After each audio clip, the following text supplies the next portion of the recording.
Sorbo. You've heard me talk about Mike Lindell, who I adore. You know, he's the inventor of MyPillow, and how that pillow has given me a good night's sleep that I need. In fact, I never knew how good I could sleep before I had my MyPillow.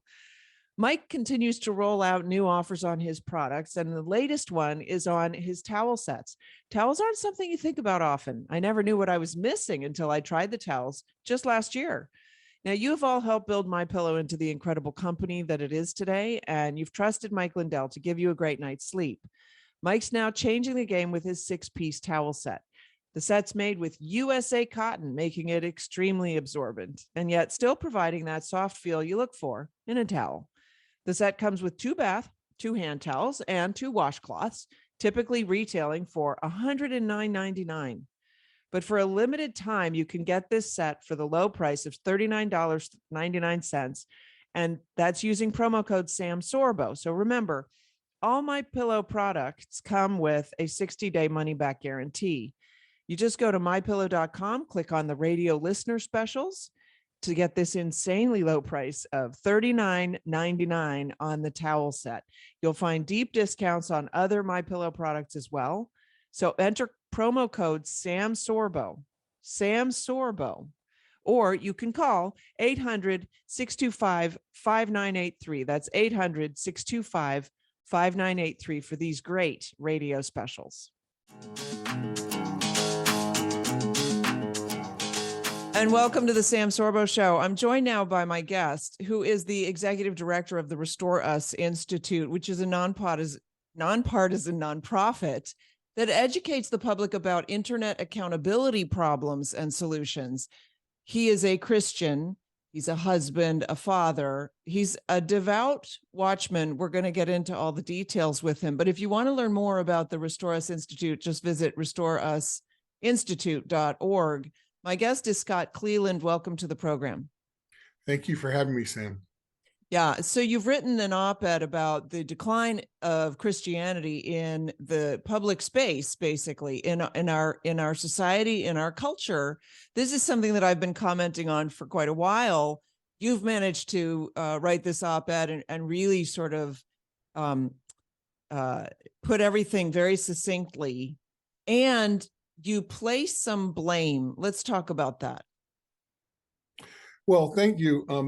This piece that I wrote was basically trying to get the attention of the Christian community in America. And they should see this as very encouraging, because the whole point of, the decline of Christianity in America, obviously we know that Satan's behind it. That's the root cause. However, people don't know the earthly cause of how he does that. And so that's what we're all about. And it's really quite simple. If you let me explain it very briefly, is that we all know there are out of control internet problems. That's obvious. What people don't know, and what Christians don't know, is there is, other than Satan, there is one root cause to their problem and to every other major problem on the internet. Why? The internet is something that's unitary. And so if it has one thing that it does, or it does a few things, it spreads and affects everything. So the thing that's interesting here is it's internet unaccountability policy. And that people that have been around a long time would know it was called Wild West internet policy. At its most basic point is the government since 1996 has had an absence of government. It made sense in the first 5 or so years because it encouraged the internet, and it was built out and adopted. However, over the last 20 years, what it is it's approved anarchy on autopilot. It is approved amoralism on autopilot, and it's anti-reciprocity, which is a problem because, as we know, the golden rule is. We can go deeper in there, but that's an overview of really what is happening. And if we do a little bit more on this, if I can point people to a scripture, is that okay? Sure.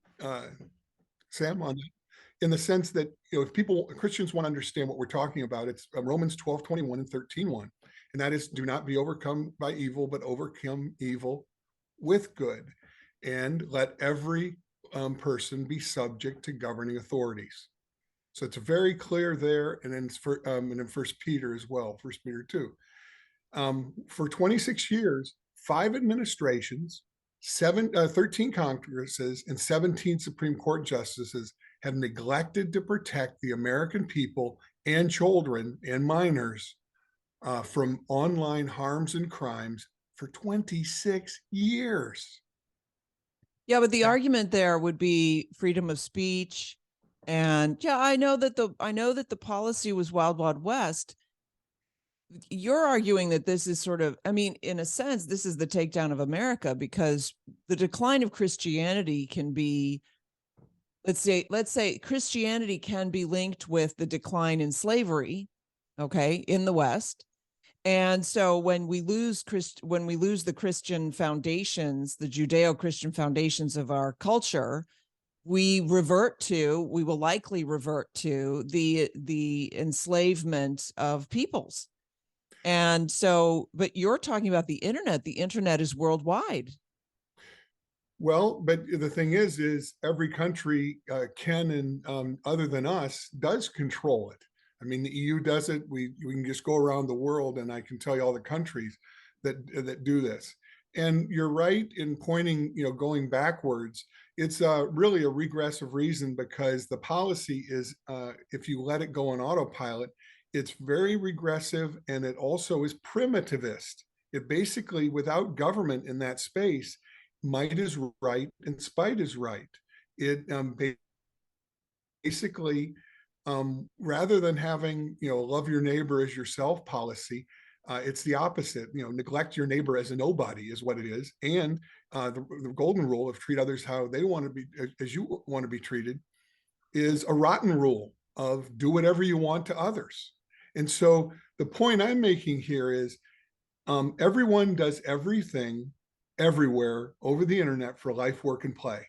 I mean, the numbers are staggering in the sense about 90% of Americans, we can go through all that.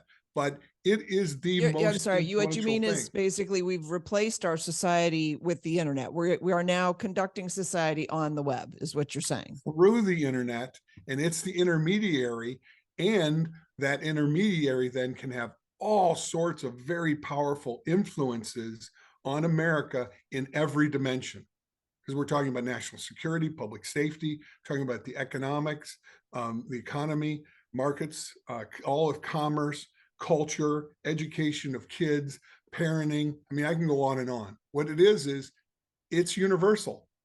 And so if it has a universal problem, it's out there and it's affecting everything. But I want people to be encouraged, because there's a universal solution too. Okay. We can move into that. I'm very curious, because I see government getting involved in areas being sometimes not a good thing, sometimes a good thing, and sometimes not a good thing. And so I wonder, how far this fix will take us. Well, once again, because it's simple, if you know the cause of the chaos quo, which is why I call what we have right now under the internet, the chaos quo. So, and we do know what that is. It's internet. And I'm sorry, are you making like a pun on status quo? It's chaos quo. Absolutely. Okay, good. Absolutely, because it's good. The status quo is the chaos quo in the United States because of the internet. And if you know the cause, you know the cure for the status quo. It's very simple, and that is how it's simple is in 1996. The internet was subject to the Constitution. We know because there were court cases that were played out and appealed. Constitution operating, But then in 1996, Congress said that it should be unfettered by federal and state regulation. The executive branch said that it should be limited, self-regulated. And then the Supreme Court in 1997 basically made it absolutist free speech, which has its problems as well. So what the solution is, given that context, is we simply need to restore constitutional authority to the U.S. internet in U.S. policy to undo or reverse what has caused this. Now, When you do that, it's quite simple. What we're doing is uh, same rules and same rights, whether it's offline or online. And if it's illegal offline, it's illegal online. Equal protection. What people don't understand is when they decided this policy, the internet was cyberspace. It was another place. People thought of it as a place and other thing. Now it's like electricity. We don't think about it.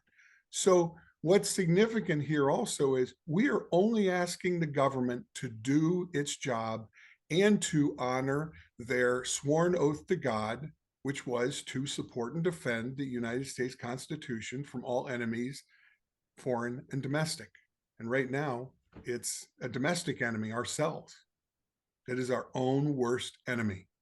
Okay, so walk me through that. What does that look like? Well, let's take a step back. So you said that it used to be regulated, and then in 96 they said, you know what, the regulation's not going to work. We'll just stop it. What changed? What changed in 1996 is essentially the utopians ran rampant. And remember, the internet is also a commons, probably of a tragedy of commons, meaning that no one, everyone uses it, but no one's responsible for it.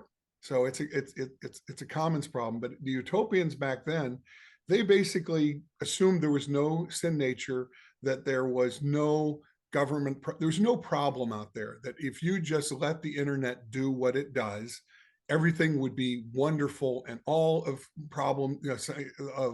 all problems that we had before would be figured out by the technologists and the elites and the utopians. It's like, pat us on the head and don't worry, we'll take care of all this. And the opposite happened. Yeah, so give me some examples, because an example of a before and an after, if you have one. Before we had rule of law. So we had, sex trafficking was something that could be prosecuted. Didn't, but then, essentially any law and any problem you have on offline is also manifested online. So Sure. we can, literally anything applies there. Right, but I'm trying to get specifics, like a Sure. specific example of somebody who was prosecuted in 94, and then somebody who escaped prosecution in 96 or 98 because the government said we're not going to prosecute. And of course, with any crime, just because it's a crime doesn't mean it will be prosecuted. Absolutely. Guess what the prosecution rate is for the internet in the U.S.? Well, you said it's not regulated, so there would be no prosecution rate. Well, it's 0.3%. Because how are they prosecuting if it's not regulated? Well, remember, the word regulated means governed as well. It's a synonym for governed. And what they did is they basically created an absence of government. Now, is that perfectly? Meaning, no, we restored that they have to pay taxes like social media and others do on that. So there are little pieces around there where some things have applied. But generally, what I'm telling you, when we're talking overwhelming, like over 95%, this is the way it is. It's an ungoverned place. So, but I know what you're struggling with is, think of right now, you and I are talking.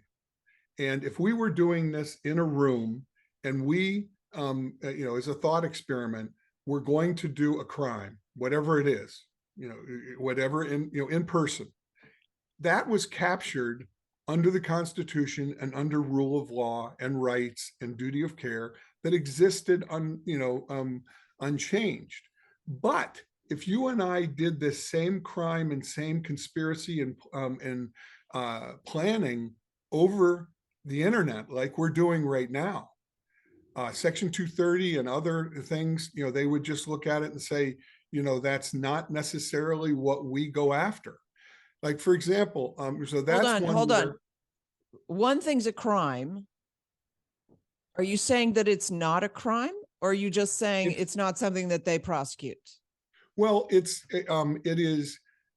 It doesn't get to the point where it can be declared a crime because it never gets past go. So, like, let me give you an example. A friend of mine lost $150,000 in fraud. And so, of course, they called the police, and the police said, "Boy, we'd really like to help you, but it's not our jurisdiction. That's the feds." And they even went to the states, and the states said, "We would want to help you, but we've been preempted by the policy in the states. You call the FBI." When they called the FBI, the answer was, "Boy, you haven't lost very much. So, we only have the staffing to help people that lost $1 million or more." True story. That tells you when I'm saying that the average American, or almost everybody, the people that actually get to the FBI that get helped are a very small percent. So we can say that largely, crime and fraud, while the system would like to try and help it, it doesn't occur because of a whole But host that's of the things. same in real life also. Like that's the same in non-cyber life as well. And that's an argument for more law enforcement. Which is exactly what our proposal is basically what we're saying is that it is make believe. It is silly for us to have the policy of the United States saying that the internet is a separate place worthy of, basically total freedom, extreme freedom, which basically, they have impunity online. That's very dangerous. Generally, we view, there's two types of freedom. There's freedom from harm, which our Constitution and our way of life and our religion